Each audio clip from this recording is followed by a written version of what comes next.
Yo, what's good, everyone? Welcome back to another off-season episode of the Knicks, Jets, Etc. podcast.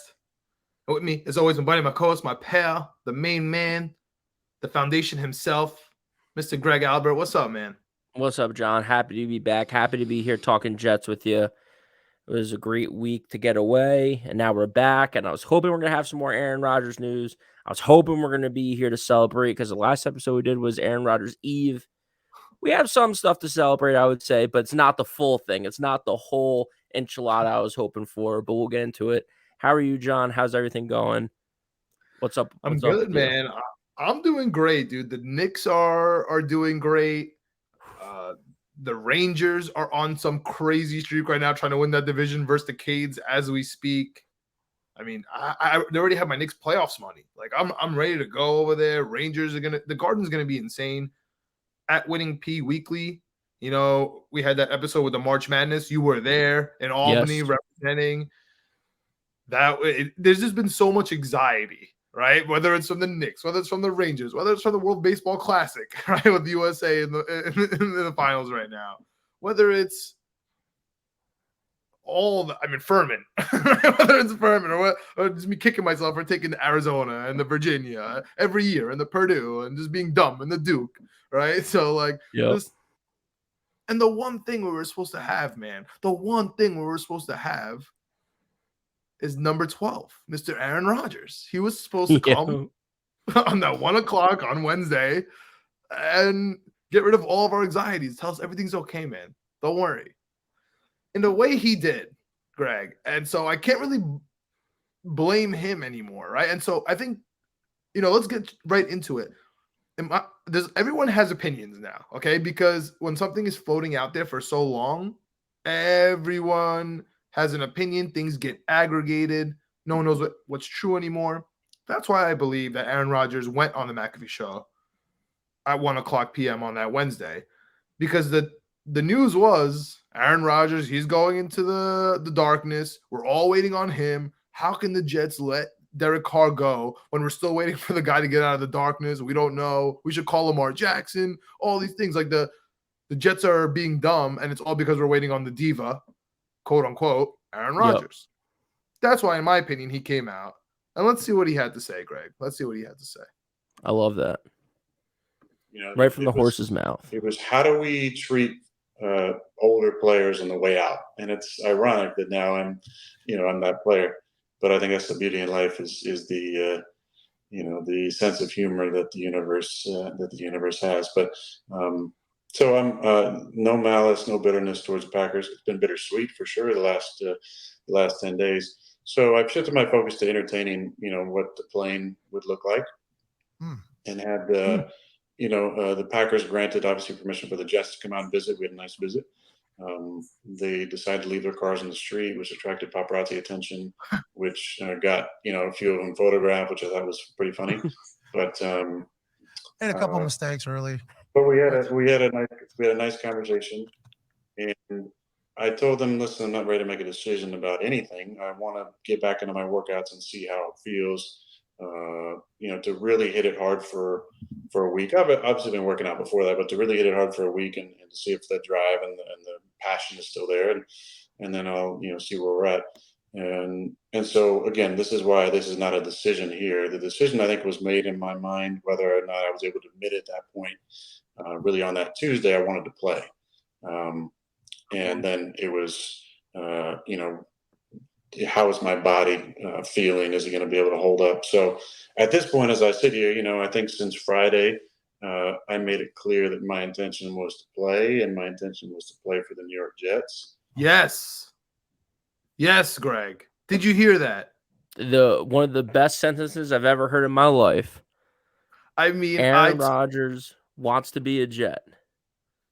Dude, first of all, shout out to Pat McAfee for having a half $500,000, 500,000, yeah. It was clicking up 500,000 people listening to that.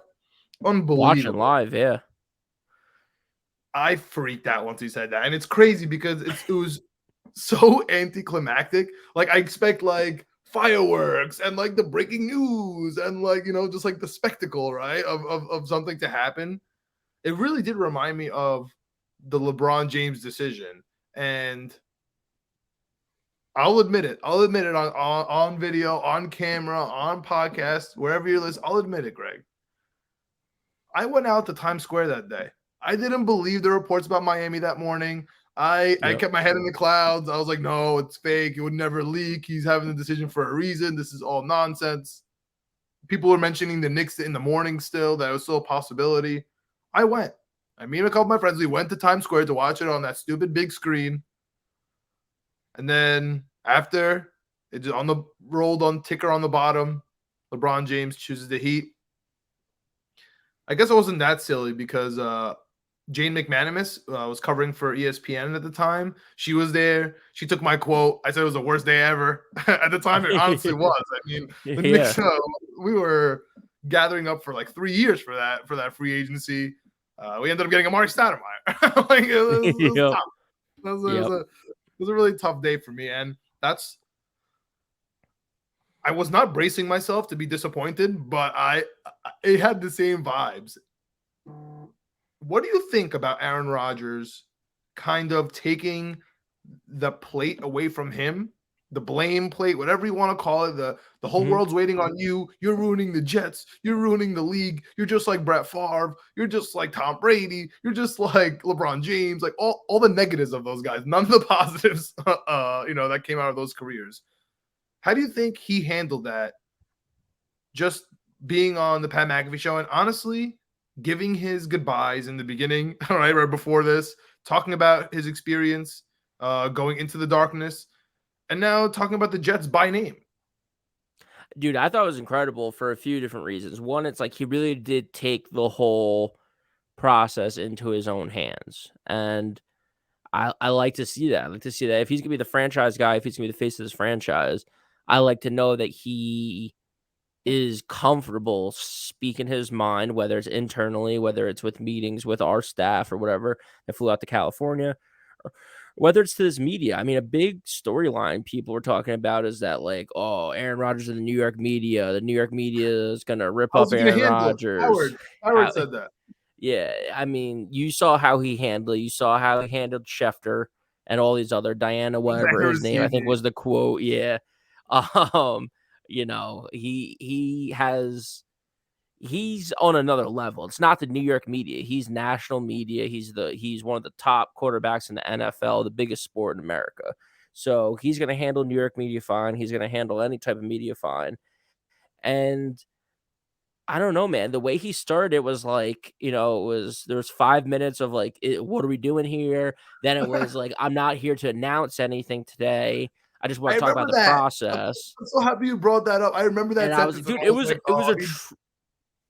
true roller coaster. It was a true roller people coaster. Watching the YouTube video that nothing was actually going to happen in. Not even like first of all, just words. Second of all, he just told me not going to even say the words. I felt so dumb at that moment. I'll be honest. Yeah. So he was saying goodbye to people. I was like, okay, this is kind of cool. Talk about different people that brought him to the Packers in the beginning that aren't there anymore. A couple people that are still there. Friends he's made along the way, whether it's local in the in the surrounding area of Green Bay or whether it's in the organization. Indian shop in Green Bay. Then he goes into like this whole thing about like, I want to see, I've been training still. So I was like, okay, that's a good sign. I want to see how my body would react to like a strong week a strong week of workouts. I was like, okay, that makes sense. And then he was like, I went into the darkness retreat, 90% retired. And I was like, oh shit. And then he's like, then I kind of came back out and he talked a little bit about how he felt the Packers were saying one thing to him and doing something else. So he went into the darkness retreat being like, I'm going to retire. It's fine. To then coming out and hearing that the Packers are shopping him. And that gave him a little chip on his shoulder. That's like, oh, maybe the competitive juices are still there to keep flowing. So let me go out. Let me work out. And then after he worked out, he said that he was willing to play. And I was like, okay, that's good. There's still a couple other teams that could entertain a trade with Aaron Rodgers. Like we got some parameters. No NFC teams, you need to probably have a certain amount of picks. You probably need to be in a certain position. So there was a group of salary caps. You need an owner willing to write a nice hefty check which Woody Johnson came out earlier. He was on top of that. He's like, I am willing to pay for a veteran quarterback. Do So not there were worry. still a few teams. There were still a few teams that were in the hunt. And then when he specifically said, and my intention to play the New York Jets, I was on the floor. I was like, I can't believe what I just heard. It was a true up and down all over the place. It was 15 minutes of mayhem. And then it was 30 minutes of like, so like, what are we doing? And then I to your point, to your original question, before I went on my little rant here, I'm okay with it. I'm okay with him coming out and saying like, hey, this is where we stand. I want to be as clear and honest and transparent as possible. I told both teams my intention is to play for the Jets. Now it's about the teams making something happen. I think it's pretty clear that the Jets are willing to make this trade or whatever compensation would need to happen to make Aaron Rodgers a Jet. So it sounds like it's kind of being hung up on the Packers end, and we don't really know where it stands. Obviously, there's some disconnect on what they think a proper trade would be. So that's what's really holding up this whole thing.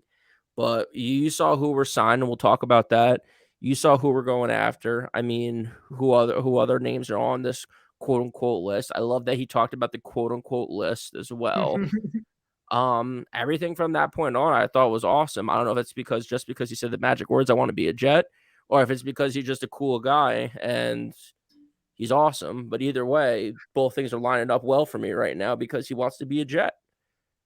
Yeah.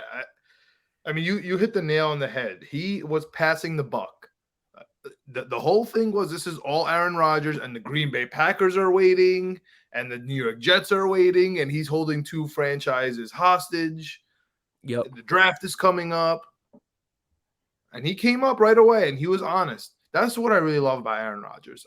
Besides the fact that he's a once-in-a-lifetime actual football player, maybe he doesn't have the most awards, but the way he throws the football and controls the line and gets offsides, I mean, the guy's unreal, right? My adoration, honestly, for Aaron Rodgers is how he handled ESPN media, right? Where he, in his head, that's the devil. Shout out to Little Nicky. Like ESPN are the devil in his head, which I think is hilarious. He has everyone on edge that apparently he had given his phone to Rasul Butler, and Rasul Butler was tweeting for him and liking stuff, and we're all freaking out. Every tweet, every like that's how much we wanted to know every single little thing about him. At the same time, he just wanted to tell us the truth. He just wanted to go on the Pat McAfee show and just tell us the truth. The truth was he was ready to retire, and then the Packers, lit a fire under him. Thank you, Green Bay. Yeah. I'm excited for that. And where we are now, okay, so our anxiety should have been great, Greg. Everything should be great now, right? You heard the magic words. I've been saying it since October. I've been saying it since I went to Lambeau Field. I'm here to bring Aaron Rodgers back with me. I mean, we were winning at that time too. I always had it in my head that the Jets would get one of the Green Bay quarterbacks by next year. Yep. I referenced the fact that we have Mike LaFleur. Not anymore, but at the time we had Mike, which is Matt's brother. More importantly, we have Salah, who is his best friend. More importantly than that, Aaron Rodgers owed $150 million. At the same time, Jordan Love on the last year of his picked up contract that they traded up for. Like at some point they have to get rid of one of them. So I had the determination. I am coming home with a Green Bay Packer quarterback. I really felt that in my bones. Everyone called me crazy. I'm not here to gloat about it, but the point I'm trying to make is I'm still not happy. I'm still not happy, and it's not because I'm a New York fan. It's not because I can never satisfy me. No, it's because as we stand here on March 21st, Aaron Rodgers is technically still not a New York Jet. Yep. And that comes up to the word leverage. I cannot stand the word leverage anymore. I don't know how else to explain it. I can't stand it. I can't even hear the word. I literally muted the word leverage on my Twitter. I didn't even know you can do that. I did it because at this point, it's all nonsense, man.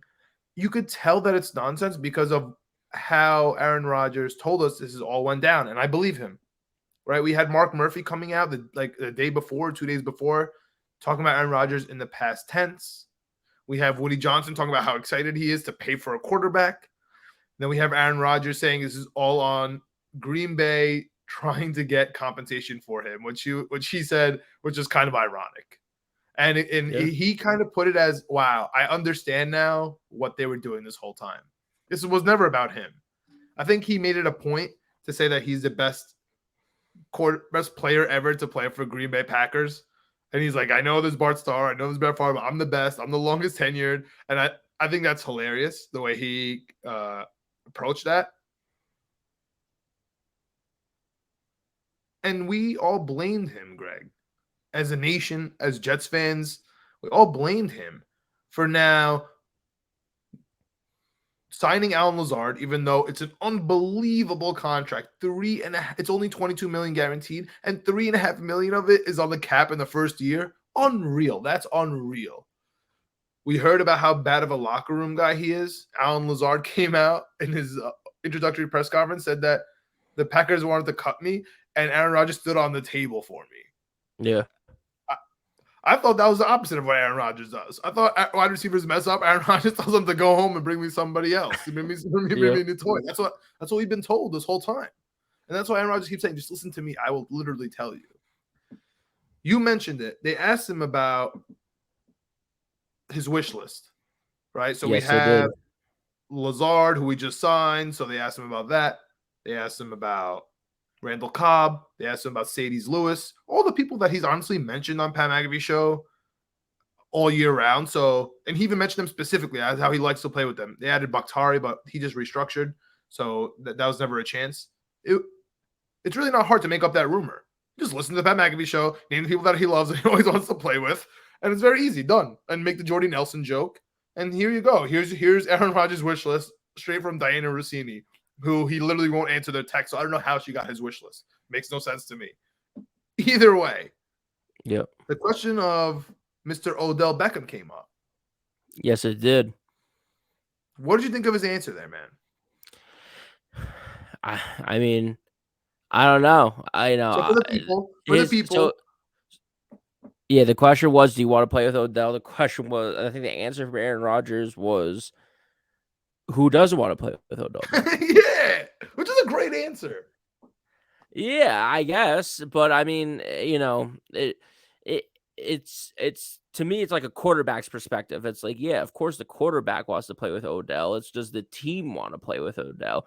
Does the organization want to have a guy like that on the payroll in the locker room who's going to get hurt and not play a full season and not be dependable, not be there when you need him? So, like, yeah, of course, like any given Sunday, if Odell is 100%, of course you want him out on the field, but it's the 99% of the other time that he's around the team and around the organization that you have to worry about. So, yeah, I understand Aaron Rodgers saying, yeah. Again, to the whole demand list thing, I think he kind of explained it there. Again, you can watch the whole thing on Pat McAfee if you haven't already. It was an hour long. It was all incredible if you're a Jets fan to listen and watch and go through the whole process. But, he kind of talked about the wish list kind of being, I think, portrayed as a demand list. And it was essentially them just saying, like, hey, if we could sign people, who would you want to sign? And he just gave him a list of a couple of names that he's like, hey, this is who I would want to bring with me, or this is who I would want on the team if I'm the quarterback. And they're like, okay, cool. A normal conversation you would have with anyone when you're trying to bring in a franchise player or just any player. It's like, hey, in previous organizations, you've been around the league for 13, 15 years. Who else have you come across that's like a pretty good guy that we could bring in here? They all have their places. You saw that when we brought over Robert Saleh, how many people we've signed from prior organizations that he's been around. Same thing with LaFleur. You can look at the coaching staff, or you can look at the players that we've brought in, like Tomlinson, other players like that. It's a normal conversation and a normal thing that happens with anyone when you bring them in. But for some reason, because it's Aaron Rodgers, it gets blown up. So that's another reason why I think he did this Pat McAfee thing. And it was awesome to see him clarify all that for everyone. So while I appreciate your logic of if you have this meeting with a quarterback you're trying to bring in, you would ask him what players you want with him. Yeah. Maybe that did come up with Lazard. You know what I mean? I honestly think Lazard is the one that told them. I think Lazard, when they were having a free agency conversation, was like, yo, I speak to Aaron on the side. I know he's coming. He wants to come, and I now want to sign because he stood on the table for me when I was about to get cut. So now I know if anything's about to happen to me in New York, he's going to stand on the table and make sure I get another contract. I mean, if I'm Lazard, I do the same thing. But you know why I don't believe it, man? What's the most important position for a quarterback? The center. The center. And that's the one position that is not on the wish list. We don't have a center. Like if like Tom Brady went and like had like a whole mini camp just with Jensen when he showed up to Tampa, showed him how to do XYZ, how to put the towel under his butt so it's not sweaty, that's the way he likes, all these little weird minute things. That's how intimate it is. Yeah. And now Aaron Rodgers is really telling you that he wants a fourth string tight end, Mercedes Lewis. That's his wish list. That's what we need. I mean, something's off. Something is off. And I kind of went on. I read it. To me, I read it as just locker room guys. Like Randall Cobb's just a good locker room guy that will set the tone work ethic wise for Garrett Wilson and Elijah Moore. He'll be able to go in there, put his arm around Elijah Moore and be like, dude, this is what you need to be doing. I physically can't do it anymore, but I did it for 10 years and I was at the top of my game and I was a stud in this league. This is what Aaron likes when you do this. This is how you run this route. This is what you should be looking for when you run this route. Like you need those type of guys that are on the field because you see it with some players, not necessarily Elijah Moore, but maybe Elijah Moore, where they don't respect the coaches as much because they're just some dweeb with a clipboard. But then you talk to a veteran who's been in the league for 10 years, maybe that holds a little bit more weight for them. So you want to bring in Mercedes Lewis to coach up these tight ends. You want to bring in Randall Cobb. You want to bring in Alan Lazard to play because he's just a decent ball player at a good price. But these other guys, to me, were just like locker room guys that it's like, hey, if I'm going to be coming here and making this trip, I want my guys to roll around with when I'm rolling around because I know these guys in and out. So that's kind of how I took it. I don't think Randall Cobb's going to play at all if we sign him or Mercedes Lewis. Speaking of dweebs with a clipboard, I love what Aaron Rodgers said about Hackett. That made me so happy. I mean, the entire world was ragging on the Jets for signing Hackett. Oh, you're just doing this for Aaron Rodgers. No, dude, he was a really good offensive coordinator. He was the offensive coordinator for the Green Bay Packers head coach, Matt LaFleur, who's Sauce's best friend. You don't think he knows him? They also intersected in Jacksonville. The guy knows him. And I love what Aaron Rodgers said. He said, if anybody thinks that they got Hackett just for me, I mean, they're absolutely brain dead. That's kind of how he put it. He's like, this guy is an amazing he got coach. offended. Yeah, he really did. He really did, which is great, man. And that makes me feel comfortable about Hackett. But I'm going to move on to something that's been on my mind here a lot. And you mentioned it a couple times. And that's number 8. Current number 8 for the New York Jets, Mr. Elijah Moore, who, talk about up and down. When this guy got drafted, he was our A.J. Brown. Not only because he was from Ole Miss, not only because he's best friends with A.J. Brown, but because he led the NCAA in receiving yards. He was our man. Him and Zach Wilson, it's going to be amazing. It's a perfect pairing. Last year, we saw what happened. He got mad at LaFleur, which apparently is justified, right? He stinks, right? So it's all justified. But you talk about locker room guys. I wonder where Elijah Moore falls on that. And I wonder if you bring in Cobb and you bring in Lazard and you already have Garrett Wilson, how much, and you have the 2 tight ends who restructured. Shout out to them. Shout out to Conklin and shout out to CJ Uzomah. Not only did he restructure, but he also offered tickets to every game. Like CJ Uzomah is the man. I love those guys so much. Yep. Where does Elijah Moore fit in the locker room discussion? And I know that's like a nuanced answer, and maybe there's no direct, reply here. So let me parlay that question. I can give you a direct reply. Okay, let me parlay that question for you because you have Odell where you're not worried about the physical. You're worried about the mental. So you throw Odell in there, maybe on a cheap deal. he said the rumors of $20 million was untrue, but he also said the $4 million was offensive. So somewhere between 4 and 19, let's say, or 5 and 19. He's gonna get somewhere between 5 and 19 this year, coming off 2 years injured. Does that play a role? On Randall Cobb, also a veteran. Does that play a role with Elijah Moore? And I'll even compound that a second time, Greg. Do you think that DeAndre Hopkins, who will be traded from Arizona, but has a crazy contract even if he restructures, do you think he's in play? And how does any of this affect Elijah Moore? I think if the money works, you have to go after D-Hop to pair with Aaron Rodgers. I think D-Hop will be interested. I don't know if he has a no-trade clause or whatnot with his contract. This has a ridiculous amount of money.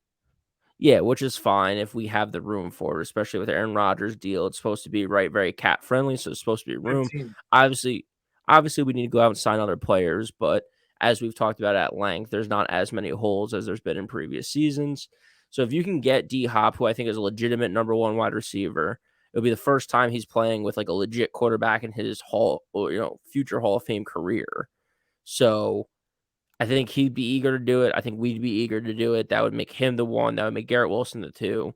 We would have one of the best 1-2 punchers at wide receiver in the NFL, along with Aaron Rodgers at quarterback. I mean, to me, it's a no-brainer. Al-Azhar would be the 3. That's great. Garrett Wilson maybe would be the slot guy. He'd be the 3 just because he's a young buck. But again, he's the rookie of the year. So a lot of upside. Well, Lazard lines up on the outside just as much as he lines up in the slot. He's very versatile. Yeah, and Garrett Wilson we saw be able to do it all this year. He can go outside. He can also go inside. He can go for big plays. He can go for short plays and run for 50 yards. He can do it all. So both those guys can do it all. I mean, D-Hop can obviously do everything. You want him on the outside because you want a 60-yard play. But to that parlays in with Elijah Moore for me. Elijah Moore, I think right now at this point in his career is the ultimate boom or bust wide receiver.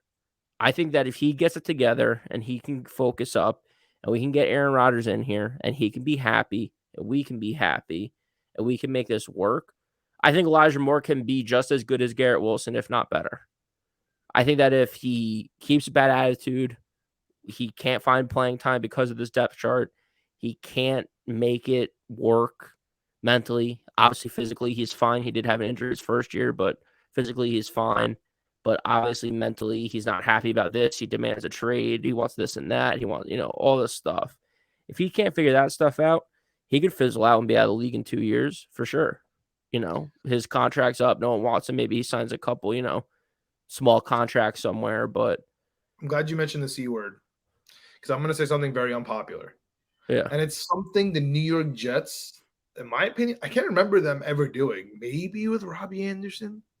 But I don't even want to say Robbie. I don't think they've ever done this. And this is mostly for the good franchises, quote unquote.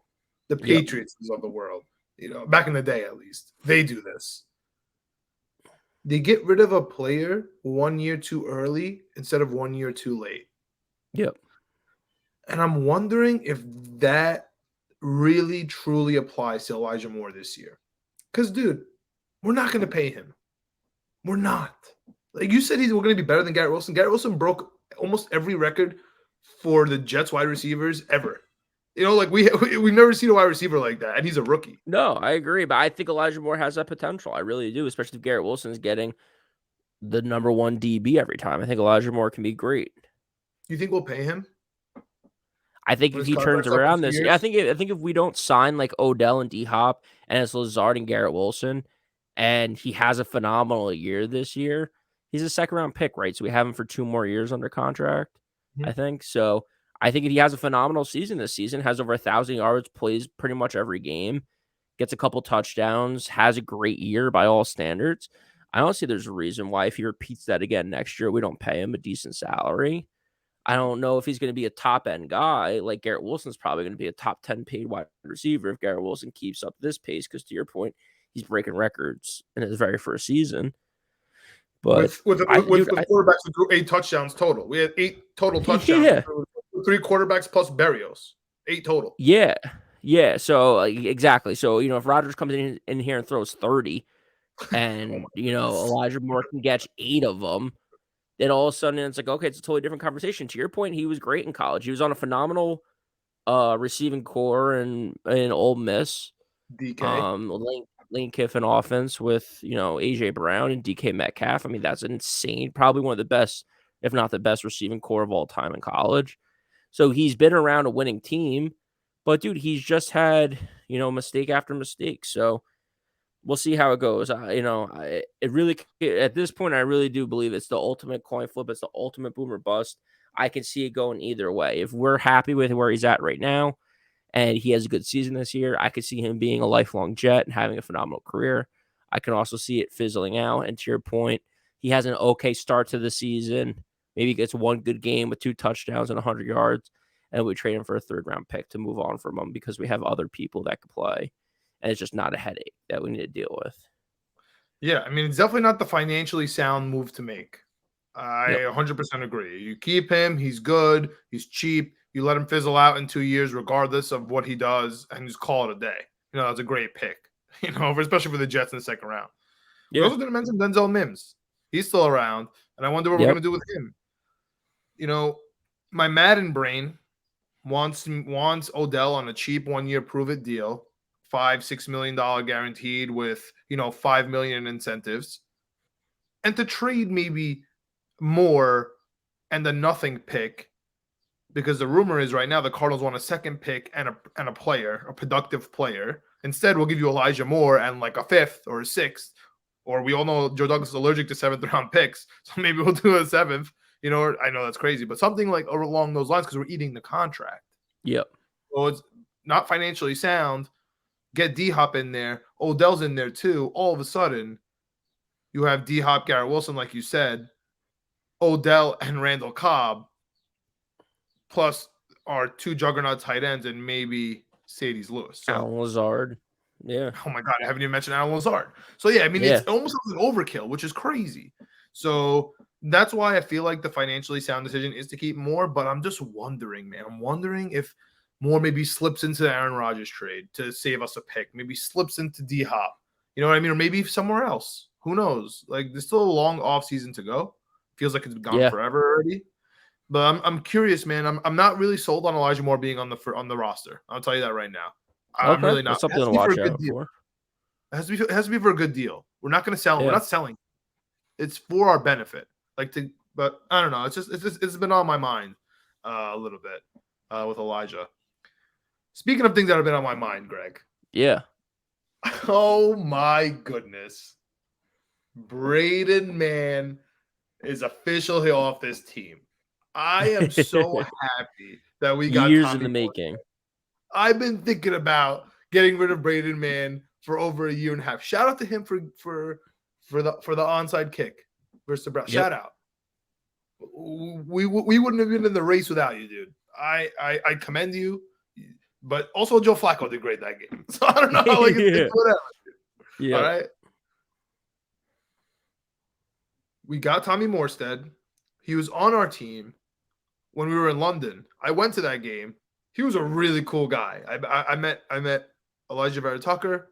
I met Michael Carter, the running back, and Tommy Morstead and his family, and Elijah Vera Tucker's family. They're really nice people. I was really mad when we let him go. I'm so happy he's back. Tommy Morstead is officially back, along with Tommy Hennessy, our longest tenured long snapper. The longest tenured Jet, he's our long snapper. Plus Greg the Leg.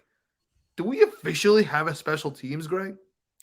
It feels like it, John. I mean, we'll see how it goes this season. We'll see how this unit holds up because, I mean, what was it last season or 2 seasons ago where Mann got hurt in the very first game of the season? 2 years. That's why we got Morstead. That was 2 years ago. Yeah. That's why we got him. Yeah. So that's my thing is just like, we'll see how these guys hold up. It feels like it. I mean, Greg the Leg was on and off this year, but I feel like he was more on than off.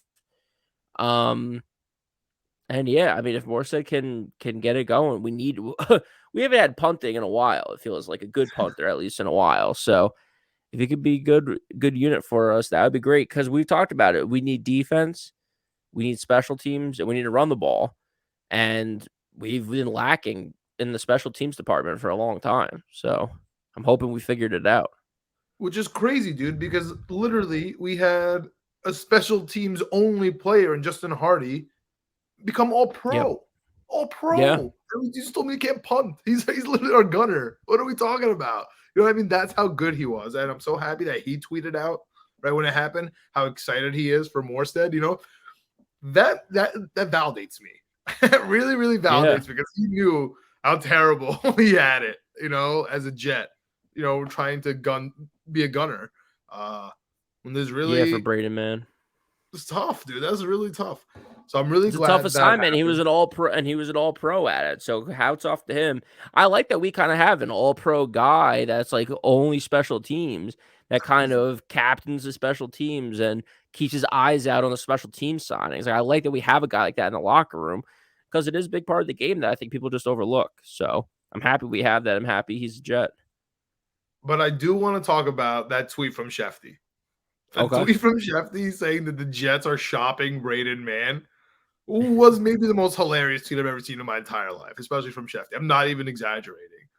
If Joe Doug, I know we traded Blake Cashman and we got a pick back. I know, and that was insane. I'm with you.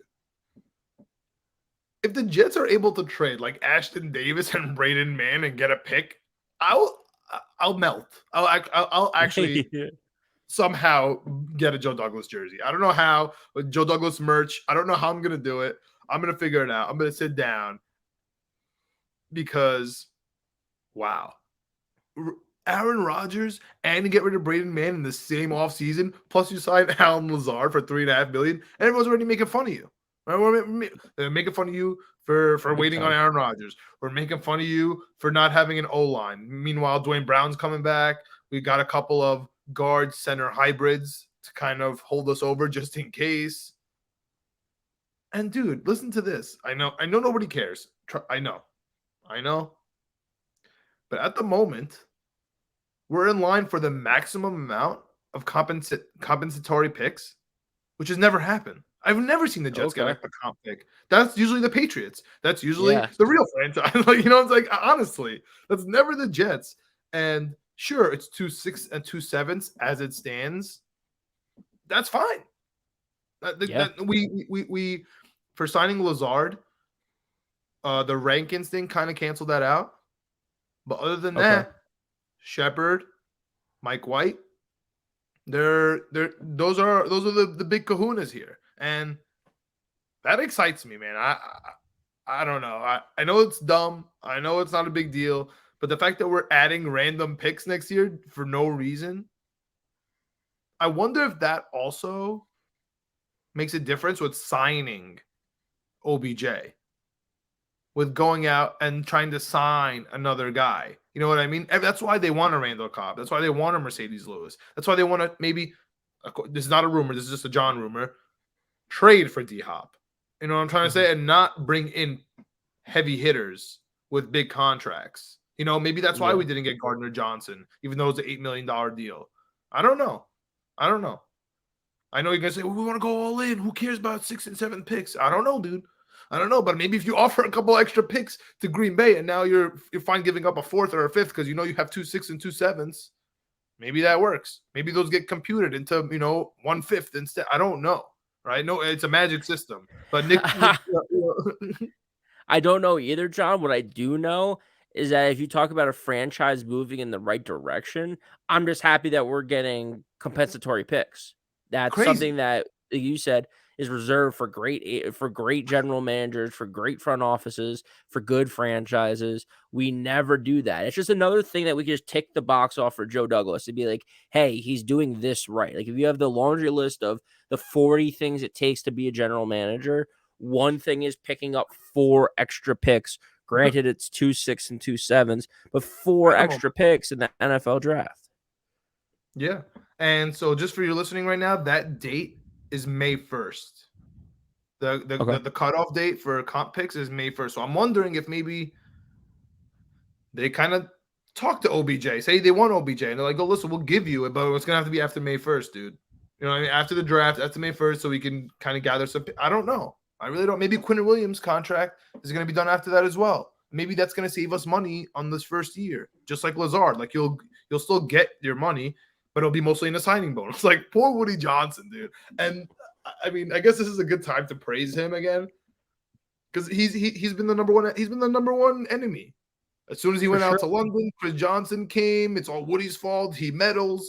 He does. He gets the Dolan treatment from us. He really does. For sure. I don't think either of them are justified, to be honest with you, especially in the last like 10, 15 years. I really don't. They've been giving the reins, and I don't know. It's like just stinks. Like Maccagnan just stunk. Like I don't think that was him. Yeah. Like I legit don't. But what he does come into play is what he has to write a bunch of checks into escrow, like the one to Aaron Rodgers, like the one to Quinnen Williams this year. You know what I mean? So I'm excited about that. But before we get out of here, let's talk about real additions that we need. We mentioned the fact that we're trying to maybe save with the comp picks, maybe not sign anyone crazy. We also have to mention that the salary cap's going to go up. Everybody expects the salary cap to go up, so we're actually going to have more room than is allotted at this very moment, and they know that. So I'm thinking maybe that's why the Quinnen Williams thing is also on the back burner. But I'm not really worried about Quinnen Williams. We signed his brother to the the J.R. Smith and Chris Smith deal. Friends and family discount. Yep. They said it. They said I have to play with my brother. He's coming back. So my question to you is: we mentioned center. We always mention linebacker, right? With C.J. Mosley, might even restructure again. But dude, I don't know how much you can keep pushing him down the road. He's going to be on our team till he's 65, making like $80 million. I don't know, like when we're going to stop that. It's going to be bad at some point. It's going to be like, all right, we can cut you, but it's $30 million on the dead cap. It's like, oh god, it's going to be worse than Aaron Rodgers. The Green Bay's about to lose. I really truly believe that. Yeah. So we traded a 7th for Chuck Clark. That's just 7s that don't matter. It's for the starting safety from the Baltimore Ravens. Amazing. I'm wondering what you think the Jets should be doing in free agency, because listen, it's impossible to talk about the draft. Yep.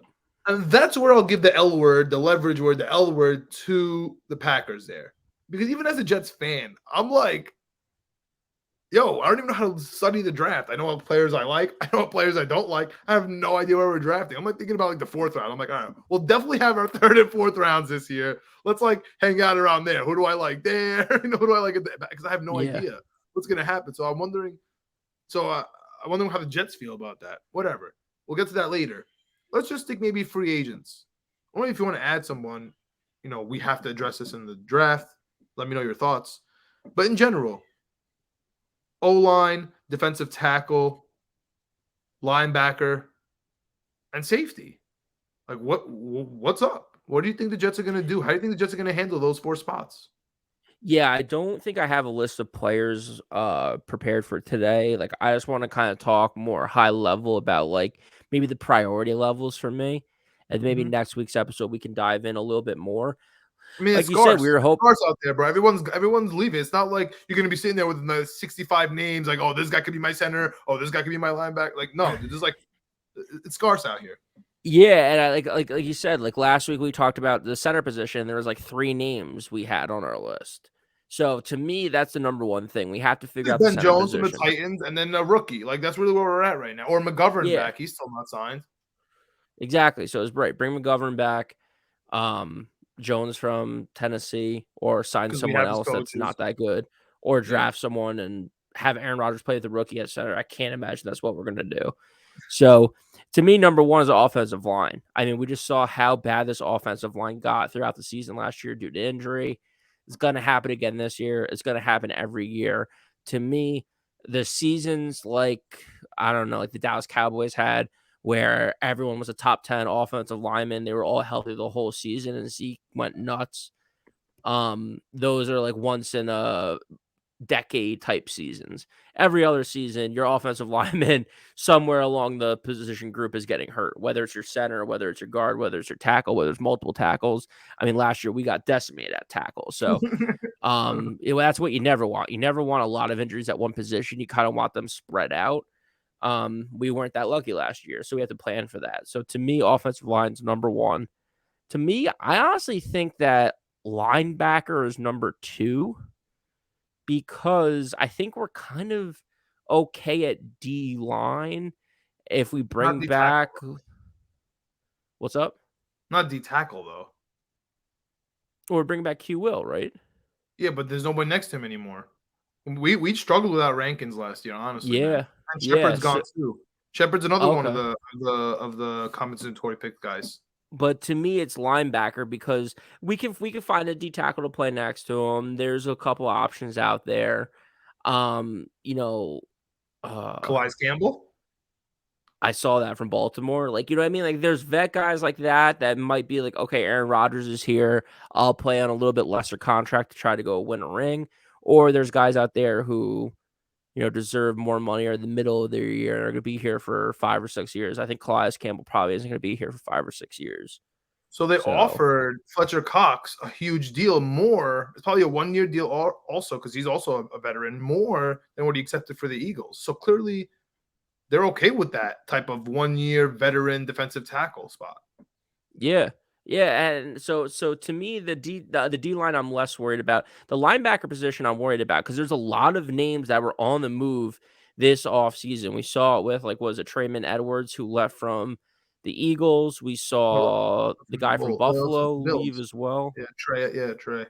Yeah, so yeah, or there's Johnson, maybe was a linebacker from the Eagles then. There's a couple different linebackers that were all on the market and all signed up other places. So to your point, the pickings are a little slim right now. And I really do think that if we have a good linebacker core, we had problems with the run last year. We need to be able to stop the run. We have to make people pass against us. And then we got burnt pretty bad. Detroit Lions, I'm looking at you on some linebacker passing plays that cost us games. Quincy Williams looking at you. Quincy Williams looking at you, bro. Yeah. So to me, if we can figure out the linebacker, to me is number 2 in priority level. Because if we can figure out that middle level of our defense, what really should be the heart and soul of our defense, that can save us a lot of headaches at the D line position because we're able to stop the run. We're able to stop the pass with okay or decent D line play because the linebackers are pretty good to make up for it. And it also helps in the passing game and the safeties, which is the last position we have on our list. To me, that's the lowest tier, the fourth tier. I put D line 3, safety 4, because we need a safety for sure. I liked Whitehead last year. I know he had up and down games, but we need one safety, and we need a safety because we haven't had a safety in forever. I'm not saying that it's like kind of like brushing under the table or brushing under the rug type situation, but it's one position. If we can get one guy in one position that can play well, we're checking off the box safety. We're good. Linebacker, I still think we need a couple guys, and they have to play pretty well as a unit. Safety, we just need one guy because he's going to be back there by himself because Whitehead's going to be doing Whitehead things all up and down the field. Chuck Clark's that guy. So Chuck Clark's going to be our starting safety. And next to him, it looks the starting free safety? Yeah, he started every single game for Baltimore last year. Okay. Over Williams and Hamilton were there. And, so he was starting. He's not missing a game. Everyone loves Chuck Clark. You talk to Ravens fans, they love Clark. He's their guy back there. So I think it's going to be Clark and Whitehead. So while I do agree with you that it's 4th, and you kind of have to award Whitehead, like people were upset. Why would you not cut Whitehead, get that money saved, and just give it to Gardner Johnson from the Eagles who signed with the Lions? I get it. But also, it probably looks a little bad when you sign players who maybe were looking elsewhere in free agent deals, multi-year deals, and then you cut them for another guy for the same price. It's not like you're saving money, you know what I'm saying? So it might not look so great.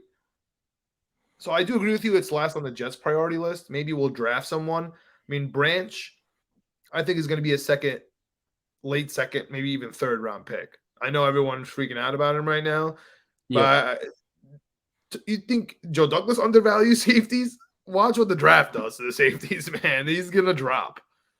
So I'm wondering if we can address that there. Another thing I want to address in the draft is that linebacker spot. I don't think we're going to get another big guy, man. I think it's going to be CJ and Quincy again. I really would like to get Quan Alexander. That was my thing. Bring him back then. Bring Quan Alexander back and then address a linebacker, maybe the kid from Illinois, grab him late and throw him in there to learn. Okay, learn what Quincy Williams is not a super long-term guaranteed deal. CJ Mosley He's going to be on AARP by the time he gets off the Jets, so we're going to have to replace him while he's still on the team. You know, Quan Alexander is going to be another 1-year deal. Go grab a linebacker and have 4 solid backers. Switch him in and out. The rookie won't play until someone inevitably gets injured, and we'll see what he has. So I'm with you on like the dissension. I'm kind of going opposite. Maybe, John. I will say real quick about the rookie linebackers. We saw it last year on Hard Knocks with oh my God, what's the linebacker's name for the Lions? That they were the coaches were like, "You guys are veterans. You have to play better, otherwise." Rodeo. I forgot. What's the guy's name? The linebacker for the. Bro. I don't watch. But he was like, he's gonna take your job because he's doing what we're saying to do. He's dropping down in the pocket. He's moving this way. Like, so you never know with these young guys. They might come in and be better than, Quincy Williams or Quan Alexander. That's not like no knock on those guys. That's not the biggest ask in the world to be better than the linebackers we have right now. We might be able to draft someone in the 3rd or 4th round from a decent program who's pretty good. And that's why those two, like, I know I've made them 4 and 3 because of just where we're at, but dude, it's so important, man. We cannot stop a safety. We could not stop a running back out of the backfield catching. We can't stop a quarterback running. It's so frustrating. And those are the positions. There's a linebacker and safety that cover those, man. It's really frustrating. D tackle. I want to address how the guy's name. Rodriguez. Rodriguez, right. Rodriguez. Those clips. I want to throw in Calais Campbell at D tackle. I feel like I'm asking for a lot here. Almost every big name I've added to the Jets here, but I don't think this is expensive. Adding Quan Alexander and Calais Campbell is not expensive. But speaking of expensive, I wonder what we're gonna do with Corey Davis. I wonder if he's gonna be in this trade because his contract's not gonna be on these books. But what I'm really, really curious about, and no one's talking about, is Carl Lawson. Yeah. He got the Achilles. We gave him an insane amount of guaranteed money, the 90 mil. Was it 90? I think it was 90. He's due 15 this year. He went through the Achilles thing. He did well, even though they said he had a setback this year, and he came back and the Jets knew about it. I wonder if he's going to restructure or how we're going to handle that money. That's a lot of money him and Corey Davis are still holding on to. Yeah. We don't have to address it for the first time, I feel like, in the last 10 years, right? Since my boy 94 back here. This draft is the first time I'm not like, oh my God, we need an edge rusher so bad. I'm going to dial out an edge rusher. It's the first time I don't feel like that.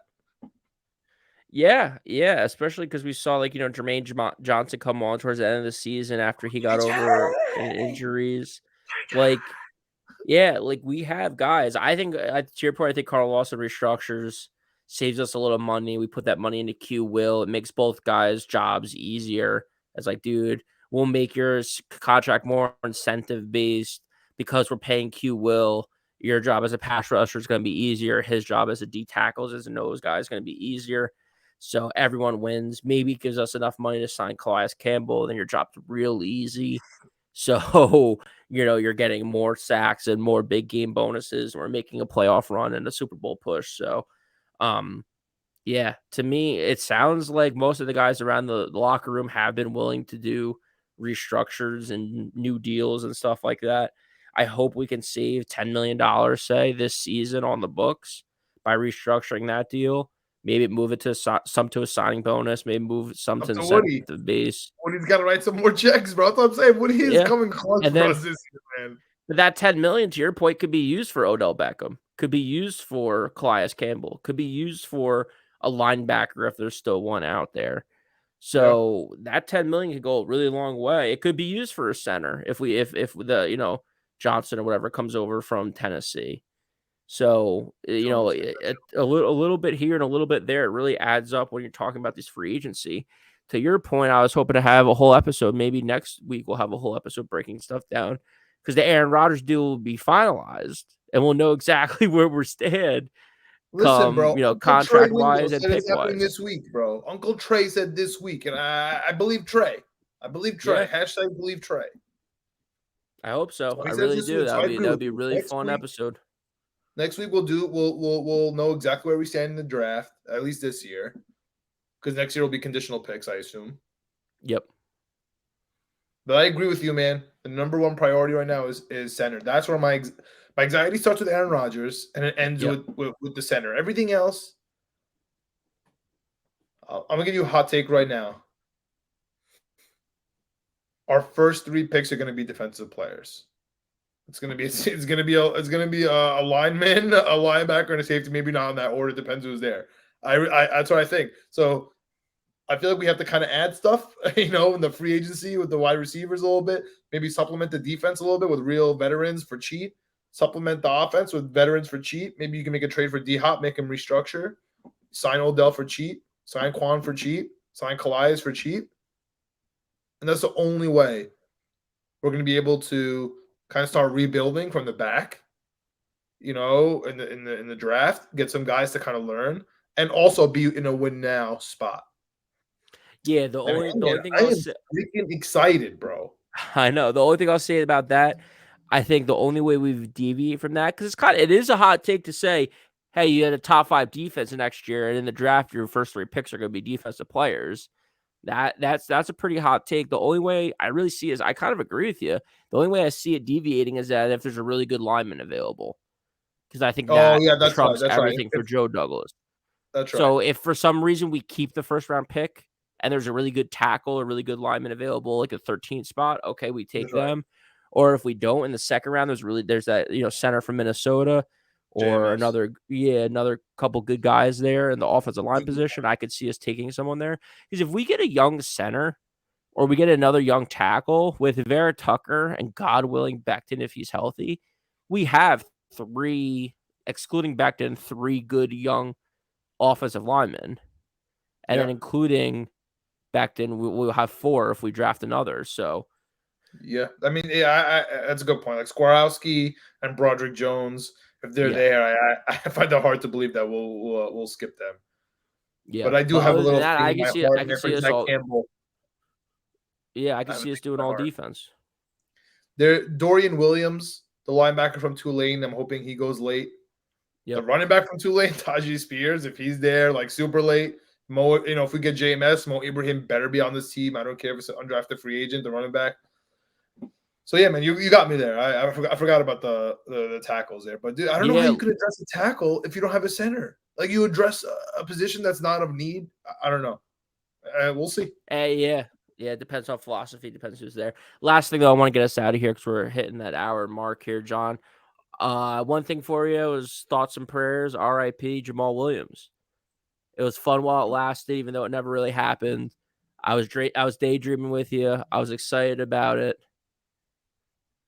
Where's he going? He's going to the Saints. Yeah, that one hurt. And his press conference was so good. Oh my God, I wanted him so bad, dude. He's talking about EV Pokemon.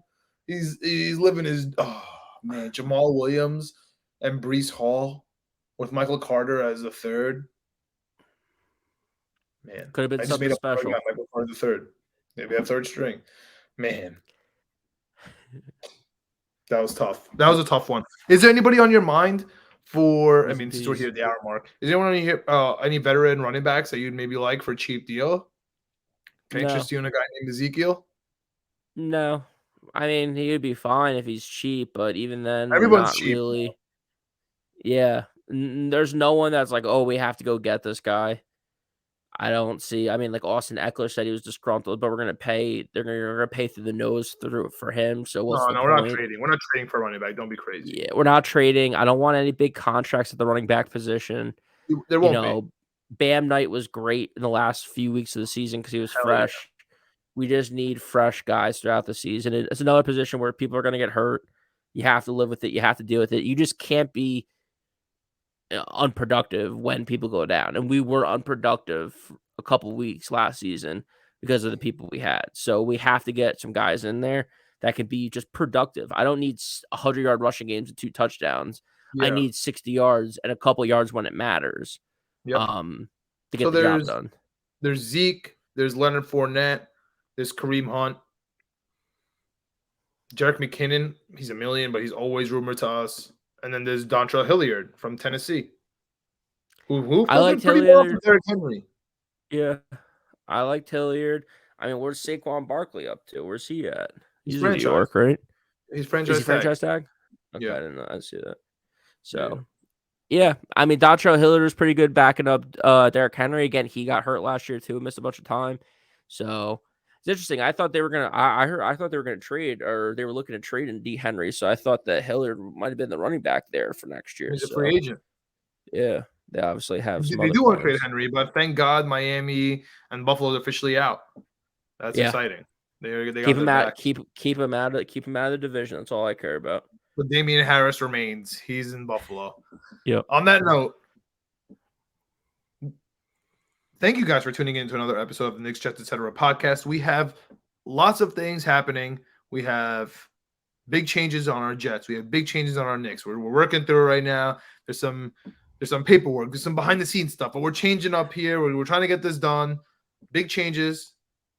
We're really excited about the new Knicks season. We're really excited. Well, new Knicks season in the playoffs. We're really excited about the new Jets season with Aaron Rodgers and maybe opening up on Monday Night Football 9/11 versus the Giants. Maybe playing on Thanksgiving versus the Cowboys. Maybe having another prime time against the Broncos with Hackett going back to Denver, man. I'm excited. I am really excited about this Jets season. I'm really hyped about the playoffs coming right up here. Rangers about to be going crazy. I mean, everything's perfect right now. We'll talk about the Yankees and the Mets at the end of episodes because our hearts are burning with desire to speak about our dumb baseball teams. Other than that, you know what it is. Please like, subscribe to our YouTube. Helps us out. If you listen on Apple, Spotify, Amazon, Google Play, Stitcher, give us that 5-star review there. That would be really great. Leave us a comment. You guys hit my DMs. I actually do love interacting with you guys, especially after every Knicks game right now. Things are crazy. Yep. I really enjoy it. Hit us up on the Twitter. I'm at J Meleka, at Knicks Jets, etc., at Winning P Weekly. Any of those, we're there. Hit us up on the YouTube. And let us know. I mean, we have changes, but let us know what you want to hear about. Anything like that. Shout out to my Jets chats. My Facebook Jets chats, with some of my friends. Honestly, no free shout out. Shout out to the Bustin' with the Boys. But yo, Badlands, they're fire, man. That group chat is wild on Discord. We're all over that. Like when something in my happens with the Jets, my phone literally explodes. Like I need to charge it every single time the Jets do anything, even if that means getting Morstead and potentially trading Braden Mann. My phone exploded. So shout out to you guys. Thanks for interacting with me. That's why I do this. That's why we do this. We want to talk Jets. That's why we go to the games, because I need to be around people who care about the team just as much as I do. That's why I go to Lambeau. That's why I go to Minnesota. That's why I go to MetLife. That's why I go to the Garden. That's why I travel to LA to see the Knicks. We appreciate you. Thanks for tuning in. Greg, any last words? No, thank you guys so much. Find us anywhere podcasts are available. Apple, Spotify, you name it, we are there. And yeah, give this video a like, leave us a comment. We really appreciate the interaction. Everything's going well. We're excited for these changes once they get finalized and go through. And until then, please sign to the Jets, Aaron Rodgers. Please. Get traded. Just get traded. Yeah. Please get traded. All right. We out. Jets.